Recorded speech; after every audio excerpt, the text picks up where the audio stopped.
We were asked to film a teaser for an upcoming French restaurant called Festin Buffet de Grand-Mère. The brief was simple.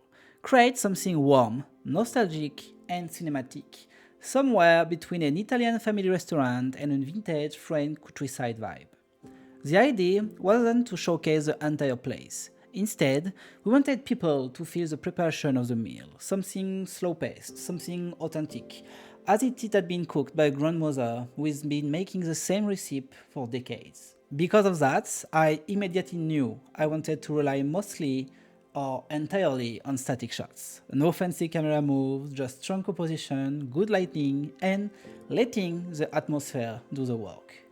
So on this project, I relied entirely on a tripod, an FX3, and a set of DZO Arles lenses. Light-wise, well, everything is almost lit by GODOX, the Litemons 600B, the Litemons 300B, and the Litewafer 150R. Those lights requires no external adapter, offering a streamlined design that's easier to carry, faster to set, and cleaner on set. And to be honest, I'm experimenting those lights on different projects at the same time. The brightness is really interesting, and even more the color accuracy. They are built with a robust metal body and with ultra-curved fan.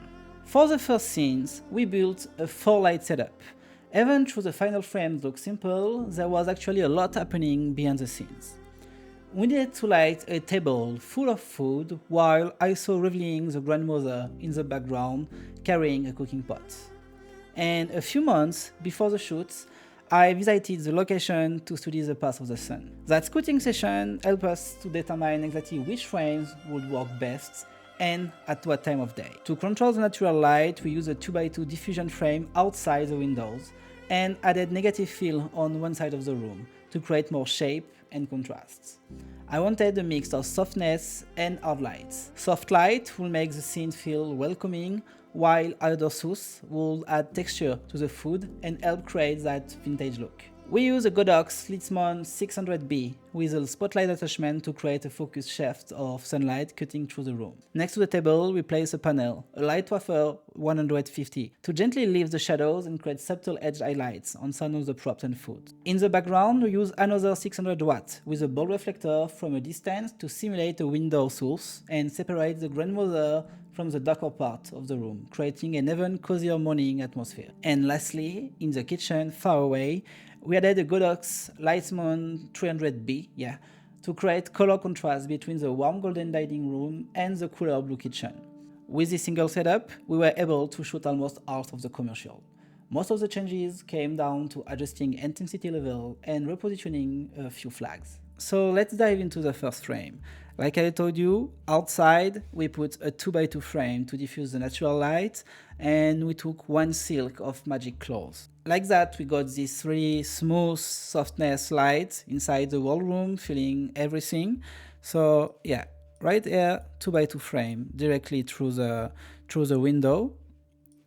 A little plan just to understand better. On the other side of the room, we put some negative, just to have a better contrast ratio across all the room and control all the ambient light. This is why you can see some darker area here and creating this really smooth gradation of light. On the other hand, still on the right side, like I told you, we directly smash 600B with a spotlight attachment. This is why we can see some really harsh cut of light here on the bread and directly here on this bread and all the pots you can see. It is a mix of soft and hard lights, creating this really three-dimensional look that we can see on the frame. So the GODOX 600 was directly inside with us, aiming directly at the table with a spotlight.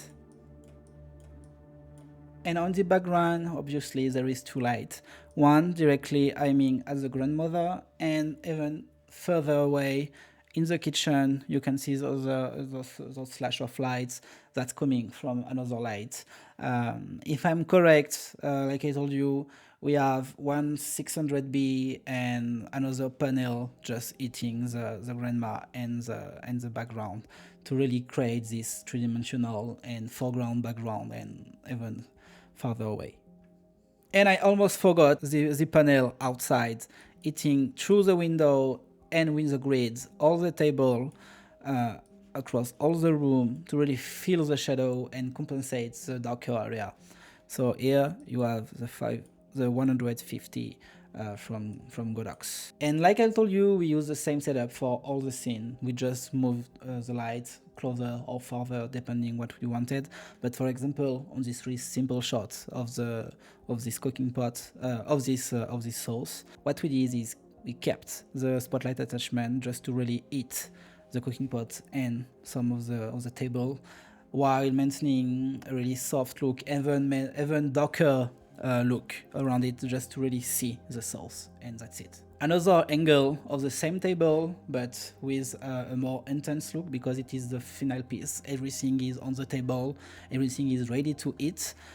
We can clearly see the difference lighting hitting the table. Of course, we still have the other spotlights hitting all the cooking pot here. We can see it on the shadow and even on the wine bottle. At the top of the frame, we can see here that the light already filled up. We have some highlights on the strawberry, on the glasses, and even on the corner. It is the panel that was still outside with a snap grade and double diffusion, just to really mix up the outline of the spotlight attachment and this light. And like that, you have a really nice and easy composition with a really good lighting without too much effort. The only constraint was time, because the sun was going behind the building, so the light was starting to get lower, so we were just running out of time, so we were really hurry about this shot. And here you have still the spotlight that was eating all the vegetables and the light. And you can see that I'm still trying to keep on my frame, like all my previous projects, the really dark light area to really create some contrast. Like you can see, you have dark area, light area, dark area, light area, dark light. I'm not doing that in every shot or doing it in a linear way, but I'm trying to keep it like a rule for me, because in my opinion it is why the frames are looking really good, is playing with all those layers of shadows and highlight. For the kitchen scenes, things got a little more challenging. The entire space was covered in stainless steel, meaning every light source will immediately reflect everywhere. So positioning became critical. To create a strong backlit, we placed the GODOX Litemons 600B outside of the kitchen, giving the room a natural looking source and a strong sense of depth. We then added a Litewafer panel and a second LED panel at low intensity to subtly shape the talent and help her stand out from the background. For the close-up shots, we kept almost exactly the same setup. The only difference was moving one of the panels further behind to create a stronger rim light, while keeping a softer source on the side to maintain the detail in the shadows and preserve a natural exposure.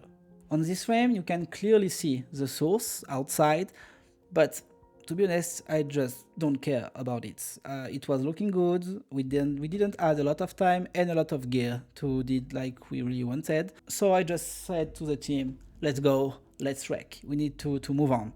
So here you have the 600B directly outside, aiming at the grandma, creating this really hard light to detach air from the background. And the GODOX was really handy because only one power cable and we were ready to go. And behind the wall, two LED panels were doing the work. This is why we have this touch of warmer color around the room, on the grandma, and all these cooking pots and gear. The kitchen with all those stainless steel was really bluish, so adding some orange, even with the lamp that was already in the frame. And on this side of the frame it was really dark, so what we did was putting a 300B directly with a spotlight reflector aiming at the table. Like that, you have all those layers of light, and again, light dark across all the frame. So yeah, 600B, here you have two panels directly aiming at the grandma and the kitchen to fill the shadow, create this color contrast, and on the left side you have a 300B to create this layer of light.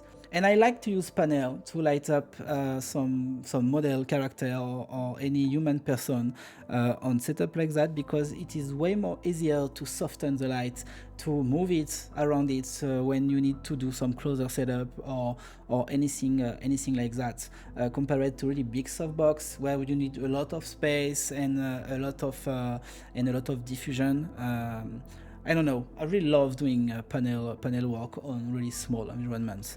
So yeah, the Litewafer 150 was really doing the work across the whole room.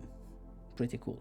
On the close-up, we kept everything the same, but instead of having two panels on the left side, we kept one panel on the left side, aiming all the vegetables you can see there, and the other one, the Litewafer, we put it directly as a backlight, as a rim light. It was positioned here. You can see the light directly bouncing on the stainless steel. And like that, we add this really soft look on the end. It is really crispy, giving a lot of details on the tomatoes, on the cauliflower, everywhere. It is. I love the shots. I really felt directly in love with the shot when I had my camera positioning and aiming at this frame. And earlier, I was telling you that the stainless steel was a pain to light because it was bouncing everywhere, and you have the perfect example here. To do this shot, it was really difficult because everything was clipping at some parts and going completely dark on another part, just with 1 degree or 1 degree less positioning the light.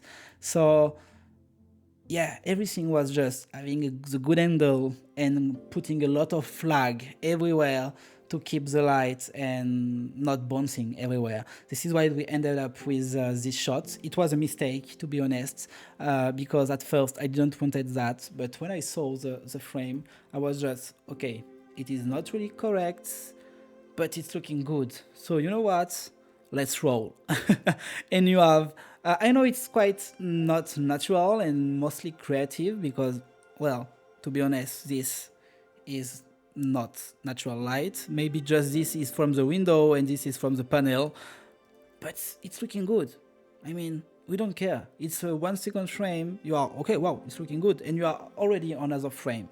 So the steam of the cooking pot is giving this really, again, three-dimensional look. But yeah, and on this shot, all the lights are positioned on the right, on the left side. Sorry, you have both of the panel here, aiming at the cooking pots, and you have the the 600B outside of the windows, aiming directly at the kitchen. And here, it is completely without lights, creating this really contrasty image. And just like that, we wrap this short restaurant teaser. No camera movement, just a few carefully crafted static shots and 2 simple lighting setups. What really brought the final look together happened in post-production. Most of the atmosphere was created during the color grading process.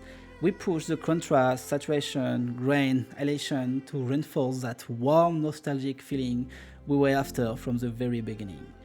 The difference between the original Rec 79 footage and the final graded version using my LUT was honestly day and night.